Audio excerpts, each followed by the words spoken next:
So let's go to AI and how it fits with this. And that's partly because I think people, even if they don't subscribe to the naive view that in each iteration or generation things get better, that they understand the complexity you've said, laid out, they would imagine that AI is part of that continuum. It's just the latest form of machinery that maybe, instead of spreading more and more truth, spreads more and more disinformation in the way that newspapers or radio or the printing press did before.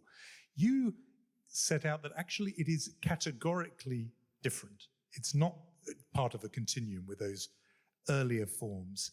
Just explain to us why you see it as being in a new category. Well, AI is different from the atom bomb, it's different from the printing press, from every previous technology, because it's the first technology in history which is not a tool in our hands, it is an independent agent. It can make decisions by itself, it can invent new ideas by itself, it can learn and change by itself. So what is happening right now is not the invention of another tool, it's the addition to human society, to the planetary society of Earth, of millions and potentially billions of new non-organic agents, which will increasingly make decisions about us, about the world as a whole, which will invent more and more new things, new medicines, also new weapons, also new types of financial devices, also new theories about science, also new mythologies. And before people kind of try to rush to conclusions. Is it good? Is it bad? What are the dangers? What are the potential benefits?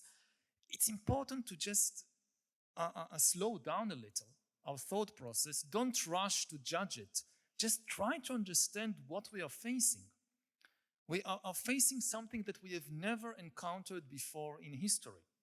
I like to think about the very word or the acronym AI not as an acronym for artificial intelligence, but as an acronym for alien intelligence. Alien, not in the sense that it's coming from outer space. It's not. It's coming from California and China and these places. Alien in the sense that it processes information and creates new things and makes decisions in a really alien way, in a very different way than humans do it, in a very different way that animals or all organic entities do it. It's like a non-organic alien invasion of planet Earth. Just explain that point about how it, as it were, thinks differently, or how it processes information differently. Because some of the people who are on the other side of this argument say it's not really creating new ideas. It's just engaged in sort of probabilistic rearrangement of other existing ideas. In other words, it's almost, as a simple way of understanding it, the autocomplete. It's guessing what the next word is going to be. We shouldn't dignify that by calling it creating something new, generating a new idea. The question is, how do we understand human creativity? I write a book. What do? For a couple of years, I've read other books, I've read articles, I talk to people, and I take an idea from here and an idea from there, and put it together, and it's a new book. How is this different? If you think about autocomplete, think about the sentences in our head. Brain science still doesn't understand how we complete a sentence. Like when I now speak this sentence, I don't know how it will end. I start it, and when I look at what's happening in my mind, I see the word forming and coming out of my mouth, and I don't know how the sentence will end. And we don't really understand what's happening there. So is AI really doing something fundamentally kind of lesser than what humans are doing? If you think about, just now the Nobel Prize in Chemistry went to the creators of AlphaFold, and which predicts how proteins fold. What took humans, years of research to understand the folding of a single protein, this AI has done within a much, much shorter time for hundreds of thousands of proteins. Now, to me, it looks like creativity. Again, you can argue about the kind of autistic creativity there, but in terms of creating something new in the world, there was a world where this was impossible to do. Now it is possible. There was a world without a certain video, a certain image, and now it is there. Now, most of the things that humans create are not very impressive. Most of the things that AI creates are not very impressive. But it is constantly creating new things, unexpected things, things that people couldn't do by themselves. And the last thing to take into account is that it is just beginning. Yeah. I mean, the AI revolution is basically 10 years old, more or less. We haven't seen anything yet. The AIs of today are still very, very, very primitive first stages in the evolution of non-organic intelligence, which might continue for centuries, for thousands of years, for millions of years. But part of what makes it alien is that it is just moving much, much, much faster than organic evolution. Organic evolution took billions of years, 4 billion years, to get from the first microorganisms to dinosaurs and then mammals and finally humans. For the evolution of AI to cover a kind of parallel or an analogous span could be just a few decades. The AIs we know today, say ChatGPT or AlphaGo or AlphaFold, we should think about them like the amoebas of the AI world, of the AI evolutionary trajectory. But we might encounter the dinosaurs within our own lifetime. And if ChatGPT is the amoeba, how does AI T-Rex look like? And how do we incorporate millions and billions of AI T-Rexes into our society? And isn't it almost how do they adapt and absorb us into their society? That's the big question. And when people fear AI, they have in mind the kind of Hollywood science fiction scenario of the kind of AI Terminator, that the big robot rebellion, the moment that the robots decide to rebel against us and destroy us. And because the technology is not there, people tend to be complacent. And certainly the technology is not there. The AIs of today, and even of the coming few years, is incapable of building a robot army and deciding to rebel against us. But they don't need to, because we are increasingly giving them control of the levels of power in the world. I think that in a way, Kafka is a better guide to the AI dystopia, potential AI dystopia, than the Terminator in Hollywood. And because the key, I mean, the world is run by bureaucracies. And if you think about the power of bureaucracies and bureaucrats, you think about, for instance, about the power of a lawyer. If you take a lawyer, like the best corporate lawyer in the world, and you take her out of the bureaucratic system and drop her in the African savannah, she's powerless. She can't do anything. Maybe she can do something small, but she's weaker than any chimpanzee or lion or elephant or hyena. But within the bureaucratic system, she is more powerful than all the lions put together. You take all the lions of the world, put them here, and you take this one lawyer and put her, she is more powerful within the bureaucratic system because she knows how to push the levers of power in a way that the lions don't. And this is the power that now AI is gaining. If you take AlphaFold or AlphaGo or the next generation of AI and just drop them in the world, let's see you organize the big robot rebellion, they can't. They can't just organize, okay, let's start mining iron and building robots and doing, they can't. But they don't need to. Yeah. They are already being given more and more power. within the bureaucratic systems that we have constructed. And I give one example, so it doesn't remain that be concrete. The first place we really saw it big time was with social media. Yeah. That the power to control human attention of billions of people around the world.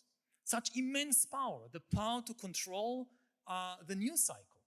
What will people be talking about? Previously, this power was held by some of the most important people in the world, news editors. If you think about the modern age and the power of human news editors, the editors of The Guardian, of the New York Times, of the Wall Street Journal, Lenin, before he was dictator of the Soviet Union, his one job basically was editor of Iskra. Mussolini's rise to power, he was first a journalist in a socialist newspaper, then he was chief editor of a fascist newspaper, Avanti, then he was dictator of Italy. So this was the ladder of promotion: journalist, editor, dictator. Boris Johnson was editor of The Spectator. There are many, this is not kind of a one, there are many, because these are very important positions. You think, who are the editors of the most important information platforms, news platforms today in the world? What are their names? They don't have names because they are algorithms. The most important news outlets today are Twitter and Facebook and YouTube and WeChat and Weibo. And who edits them? Who decides what you see at the top of your Facebook newsfeed? Who decides what will be the next recommendation in TikTok or in YouTube? An algorithm. That's so much power. And this power, we already see, was enough. And this is very, very, very primitive AI. And this was enough to destabilize every single democracy on the planet. There's one very specific example which you write about, which I think is really instructive, because you say we don't have to imagine the science fiction HAL in 2001 or the Terminator Robocop or whatever. Instead, we can go to the real. And I think you've explained how this happened, but the case of Facebook and Myanmar. Yeah, I mean, this is already almost 10 years ago. Yeah. So we have some historical perspective on it. And what happened in Myanmar in the middle of the 2010s is that there were ethnic tensions for generations before between the majority Burmese Buddhist population and the minority Muslim Rohingya population. But this exploded in the middle of the 2010s into an ethnic cleansing campaign when thousands of Rohingya were killed, massacred, tens of thousands were raped, and hundreds of thousands were expelled. And you now have these massive refugee camps mainly in Bangladesh. And this was fueled to a large extent by a propaganda campaign on social media and primarily on Facebook. And Facebook has been often accused of its responsibility for this atrocity. And Facebook often, the basic defense is, we didn't do it. We are just a platform. All the propaganda against the Rohingya, that they are all foreigners who entered Myanmar in recent generations, that they are not part of this place, that they are all terrorists, that they want to destroy us. All of this was written by human beings, not by Facebook. We are just a platform. You can't accuse radio of the radio technology of the genocide in Rwanda. You can't accuse the printing press for the fact that the Nazis printed their books, Mein Kampf. So why do you accuse us? We are just a platform. And the thing is that they are not just the platform.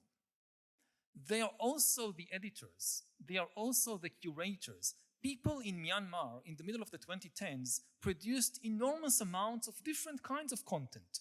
There was definitely people who were producing hate-filled conspiracy theories against the Rohingya. Other people were producing sermons on compassion. Other people were producing biology lessons. And then the big question was, who are the editors? Who decides what get attention? Who decides what content to recommend to people? And this position was filled by the Facebook algorithms. And the algorithms were given a very simple task by the Facebook management in California, who had, again, no ill feelings against the Rohingya. They didn't even know that Rohingyas existed. They didn't speak Burmese. They were completely cut off from the reality on the ground. They gave the algorithm a seemingly very simple and benign task: increase user engagement.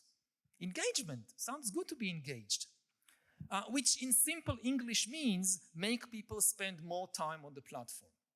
Why? Because the more time people spend on the platform, the more advertisements we can show them, the more data we can harvest from them, and the investors are very impressed when they see user time goes up, so our stock also goes up. And this was the task given to the algorithms. And then the algorithms experimented. The algorithms experimented on millions of human guinea pigs. How do you increase user engagement?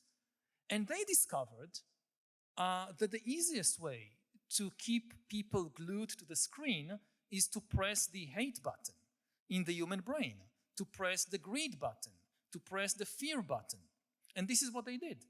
They deliberately promoted, recommended, even autoplayed this hate-filled content. And this, of course, was not the only reason for the atrocities, but this was a main reason. It's the first, maybe the first major historical event, which is in part, maybe in a small part, maybe 1%, because of decisions made by a non-human intelligence.